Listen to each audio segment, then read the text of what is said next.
Yes, sobrang mahirap talaga ang pagkolekta ng basura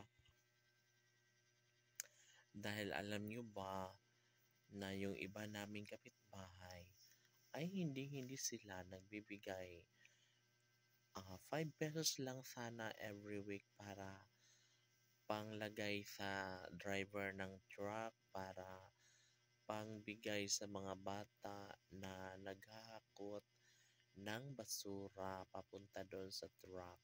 Ganon siya. Of course,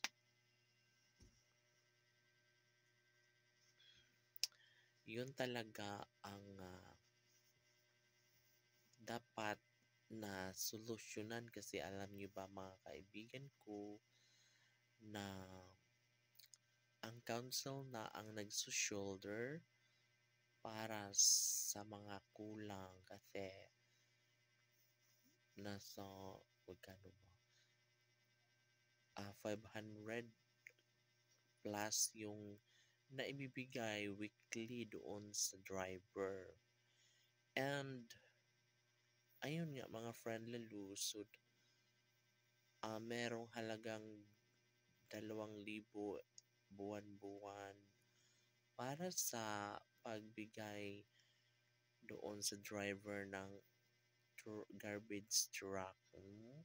Kasi pag walang lagay, baka hindi pupunta dito yung truck para sa mga pag-pick up ng mga basura namin. So, mababaho yung lugar namin. Yes, kaya hindi rin namin mapilit ang lahat ng mga kapitbahay namin kasi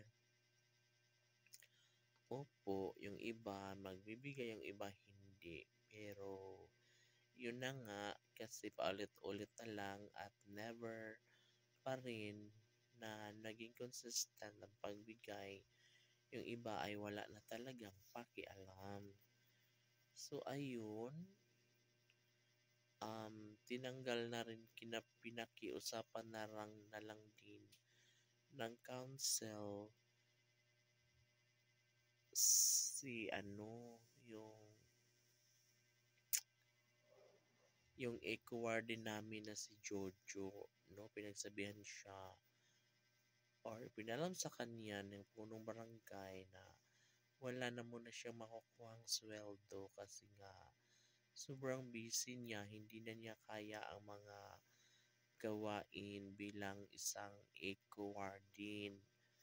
Kasi bumalik siya sa dati niyang trabaho, sa dati niyang amo, kaya napansin at uh, napansin ng council na wala ng masyadong hindi na niya natututukan ang pagdating ng truck garbage. Oh my God.